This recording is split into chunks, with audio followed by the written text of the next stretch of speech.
So continuing the conversation with Dr. Chris Martinson of the YouTube channel Peak Prosperity, there's so much to get into and so little time, but in this video we will be discussing individual actions that you could take to help yourself, the second wave, testing shortfalls, antibody protests, long-term effects, and I could keep going on and on and on, but for the sake of time, just starting off right now.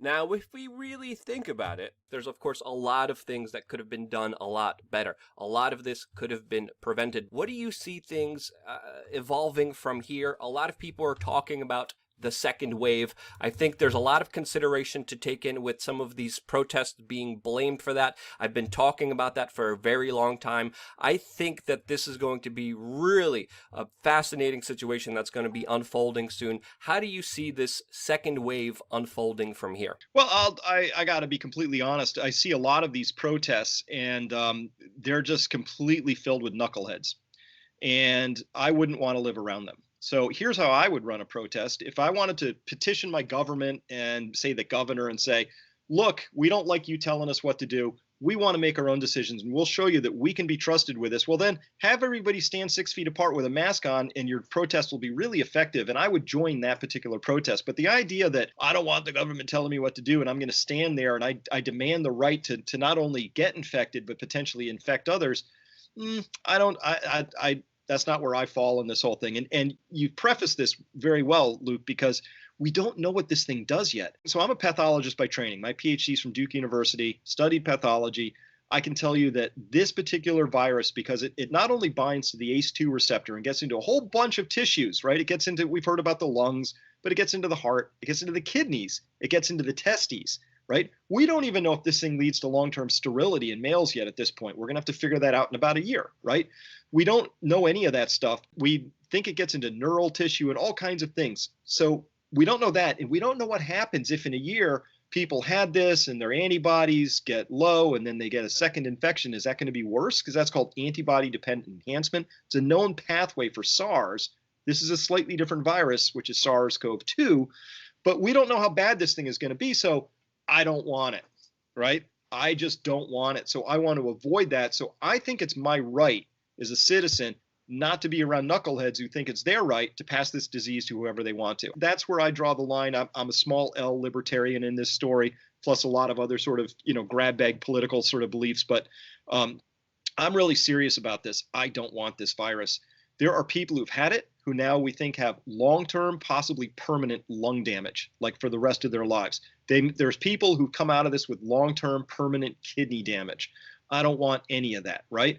And the way I avoid that is by not getting it in the first place or getting it a very light case of it. And the way I do that is I'm both wearing a mask and I'm taking the kinds of supplements that we know about, vitamin D, vitamin C, elderberry, and other things like that, zinc, selenium. If you're taking these basic things, the terrain of your body, your immune system is jacked up and in its best condition to fight viruses.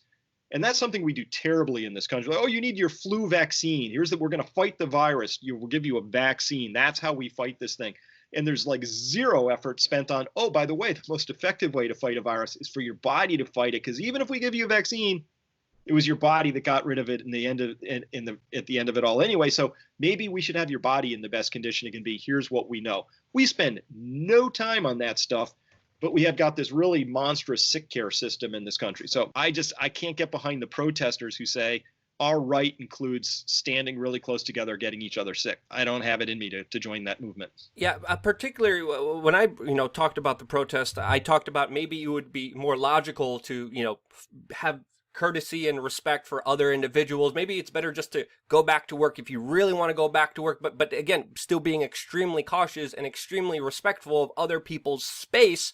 And I think that would be more of a logical kind of approach than kind of asking government for permission. I would have to say the government overreach has been extensive, and I think it also does deserve to be addressed, but addressed in a proper intellectual way, because I do believe there will be blowback, and a lot of it will be centered against individuals individuals who want freedom, and I don't want that to happen because it will give government more of an excuse to come in there and then take away more people's rights. We don't want that. We don't need that. We need rational responsibility and actions that lead to a better situation. And having courtesy and respect for other individuals in their space is one important way to do that. But there also is a lot of different data, a lot of people talking about, of course, this second wave, a lot of uncertainties, a lot of things that are not known here. There's now nearly 400 Russian cadets that said that they tested positive. There's a theory out there that more people are infected than we actually know about. And I wanted to bring this question to you. If that's the truth, if more people have this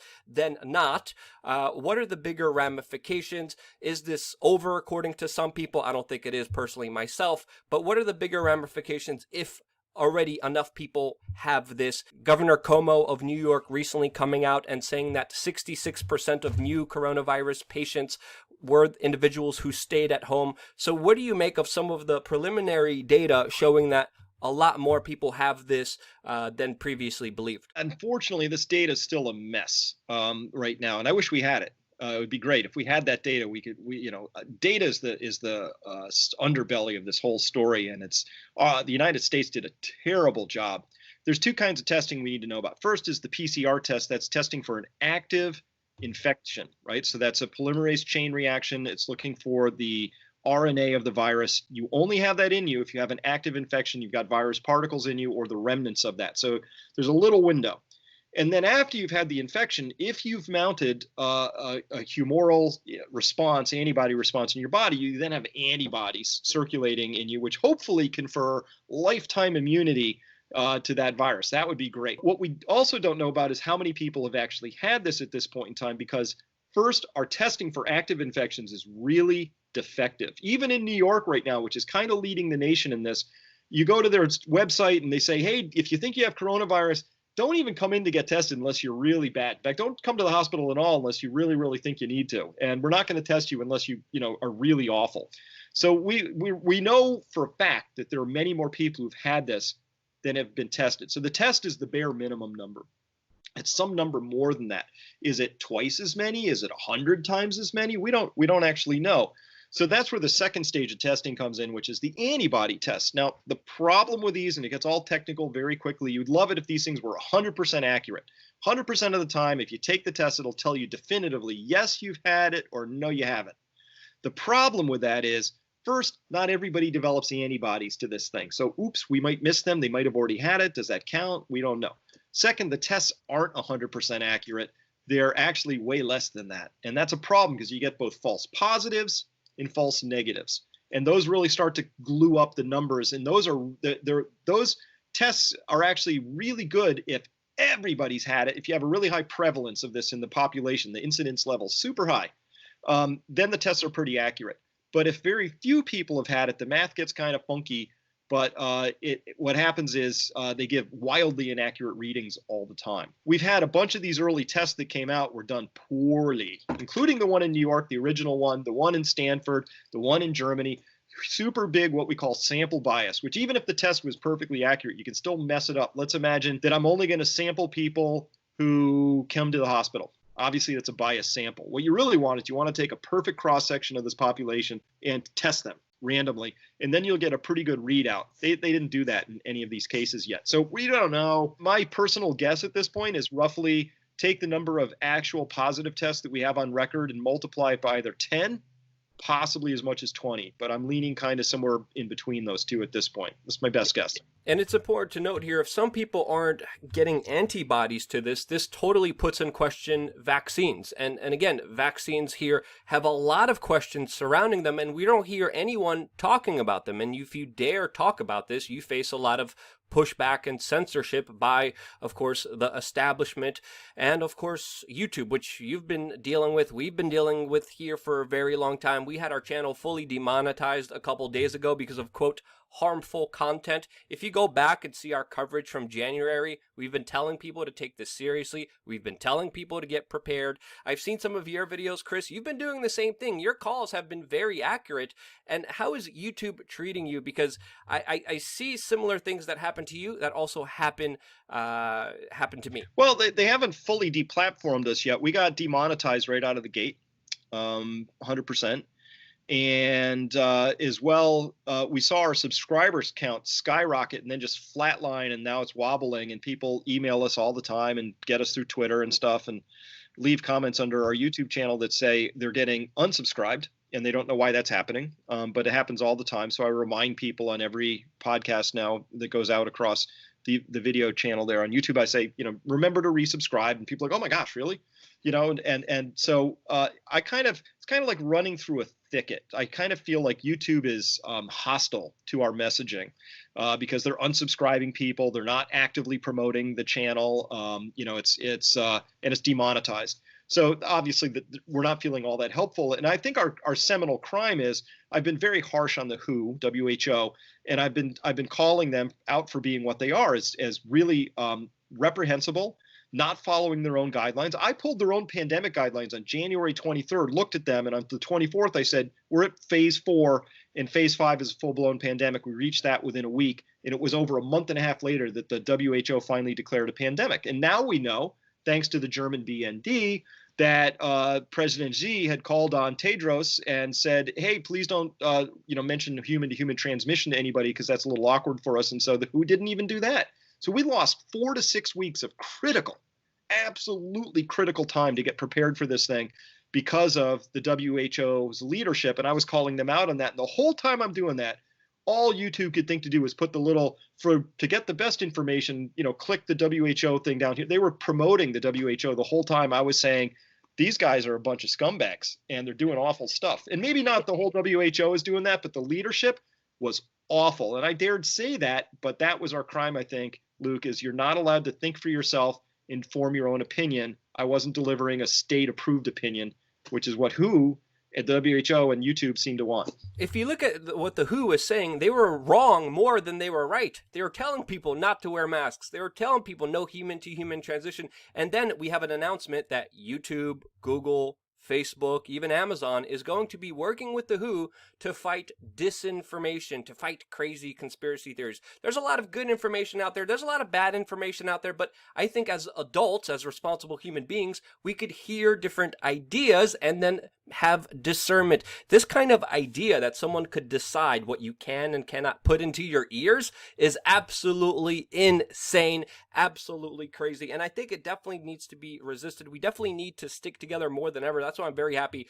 you kind of joined on this program, because there's very few people that have these kind of 3 things in common. They're taking the situation with the sickness seriously. They're taking the economic situation seriously as well. And they're also taking our civil liberties seriously as well, which are very, very important. I think I saw one of your videos and you talked about a 3 kind of prog kind of approach to all of this. One of them was keeping the economy open. Another one was keeping cases low. And I think a third one was making sure hospitals are not overrun. Would it be fair? Would you agree to maybe add maybe a 4th one when it comes to protecting your liberties and your freedom? Is that something that also concerns you as much as all the other stuff? Oh, it absolutely concerns me. And this sort of falls under the James Carville "never let a good crisis go to waste" quote, right? Because I don't fall. There's people out there, I get berated with this a lot. People like, Chris, you don't understand. This is just a plot for world domination control. And I'm like, it actually can be both. It could be this virus came out. My personal belief is this virus came out of a lab. I'd like to believe it was an accidental release, but either way, it's still unfortunate that we're doing this kind of gain of function weaponizing research on these types of viruses, right? And so it can be both true that this is a bad virus, and certain actors are using this as an opportunity to enhance and expand their power and control. People need to understand gain of functions means research to improve the ability to cause disease. Many people don't understand that. Many people have it completely backwards because the mainstream media is running around saying, oh my goodness, they're cutting funding to all these scientists. They're cutting funding to all these labs. These are horrible. We need these labs. These labs are the equivalent of a sociopath walking around with a meat cleaver with blood on it, and then everyone's saying, why are there so many bloody people? Why are scientists working on creating and weaponizing biology to the most lethal extent that they can? This is something that they shouldn't be doing. I mean, I wish that was the conversation. I wish we could logically talk about that, but no. You're going to get the hammer from YouTube just like you are, just like we are. And Chris, I thank you so much for coming on. I thank you so much for your time. Where can people find you? And do you have any last parting words about what to do? What should be the right approach? How do we move forward from here? Well, sure. And thanks for the opportunity, Luke. I appreciate it. And it's great talking to all of your listeners because I think it seems like we're very much aligned, and my tribe and your tribe are probably have a big Venn diagram overlap, I'm sure, because we're curious and we like, here's my motto: when the data changes, I'll change my opinion. Right. So I'm a free thinker. I gather all the data. I don't care what other people think about it, and until I'll form my own opinions. So I love that free thinking tribe. We conduct most of our business over at peakprosperity.com. And most of our information's on the free side. We have a subscription newsletter as well for people who like to go a little deeper, be part of the deeper tribe around that. At chrismartinson.com, you can spell all that out, chrismartinson.com. That's our channel at YouTube. And we've got, well over 100 videos on Corona. I've been doing almost one a day, taking the weekends off now. And then at Twitter, it's at Chris Martinson, and you can follow me there. So those are the three big places I'm putting all this stuff out. Final parting words on this are nothing's ever going to be the same again. So this whole idea that if we open back up again, things can go back to how they were, it's not going to happen. We had a credit-based, debt, fiat-based money system that was predicated on constantly expanding debt. It was a bad idea. COVID just put some accelerant on that and burnt it all down. So that world isn't coming back. A lot of jobs aren't coming back. The economic impacts of this, I think, are going to actually dwarf, from a misery standpoint, the virus itself. But there's no way to unring this bell. So my parting advice for people is let go of the past as quickly as you can. Skate to where the puck is going to be. There's a whole new future coming, whole different sets of opportunities. But to the extent you're clinging to a job that is never coming back is the extent to which you're wasting time on this. It's just the most serious message I can give people, that the world has changed. Yeah, and it's definitely extraordinary times, and it's more important than ever to be awake, to be informed, and to be responsible for yourself. If you believe that, share this video with your friends and family members, because YouTube definitely won't. They used to long time ago, but they definitely won't now. And because you guys are here every single day, a part of the conversation and a part of the dialogue, I really appreciate it from the bottom of my heart. We can only be better together by learning and communicating in an honest format. This is why we're here. This is why we have the comment section. And this is why I love you guys. Stay tuned for more here on wearechange.org.